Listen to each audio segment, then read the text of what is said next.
जय जिने, मैं मंजू महेंद्र सुराना आपका अपने चैनल एम सुराना पर हार्दिक स्वागत करती हूँ। मेरी कोशिश रहेगी कि मैं आपको कुछ अलग अलग बातें, अलग अलग चीज़ों के बारे में बता सकूं जिनके बारे में शायद आप नहीं जानते हैं।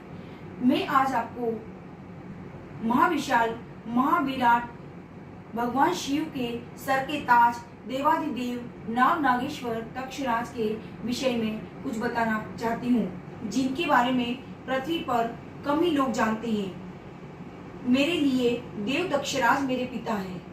मैं अपनी आने वाली वीडियोस में आपको बताऊंगी कि आखिर एक देव मेरे पिता कैसे बने।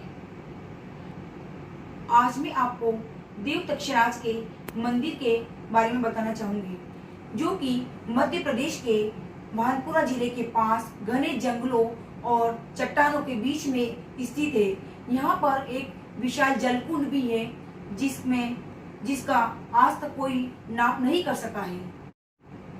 ताकाजी में धनवंतरी वैद्य का स्थान था, लेकिन जब पाताल को फाड़ करके ताकाजी जलकुंड में से प्रकट होकर के धनवंतरी वैद्य से ऊपर विराजे, तब धनवंतरी वैद्य अपना स्थान छोड़ करके अन्यत्र कहीं चले गए।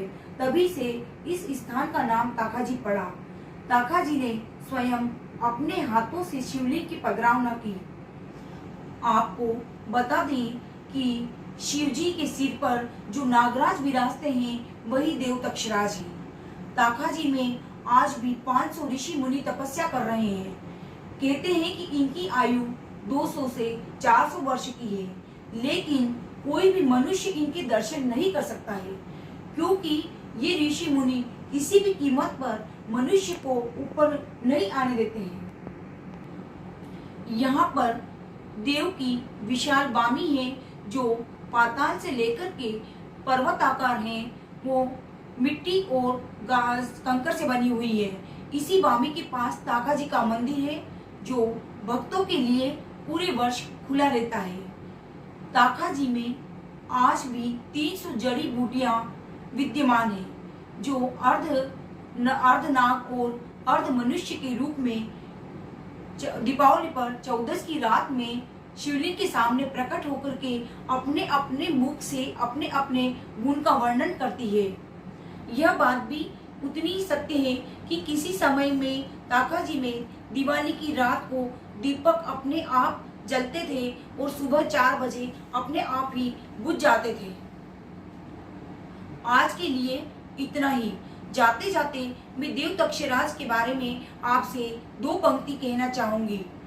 लोग कहते हैं कि अगर हाथों की लकीरें नहीं होती, लोग कहते हैं कि अगर हाथों की लकीरें नहीं होती तो किस्मत अच्छी नहीं होती, तो किस्मत अच्छी नहीं होती। लेकिन मैं कहती हूँ कि सर पे हाथ तक्षराज का हो तो, लेकिन मैं कहती हूँ कि सर पर हाथ तक्षराज का हो तो लकीरों की जरूरत नहीं होती, लकीरों की जरूरत नहीं होती। अगर आपको मेरे द्वारा दी गई जानकारी पसंद आई हो और अगर आप आगे भी जानने की इच्छा रखते हैं, तो मेरी वीडियो को लाइक जरूर कीजिए और मेरे चैनल को सब्सक्राइब जरूर कीजिए। धन्यवाद।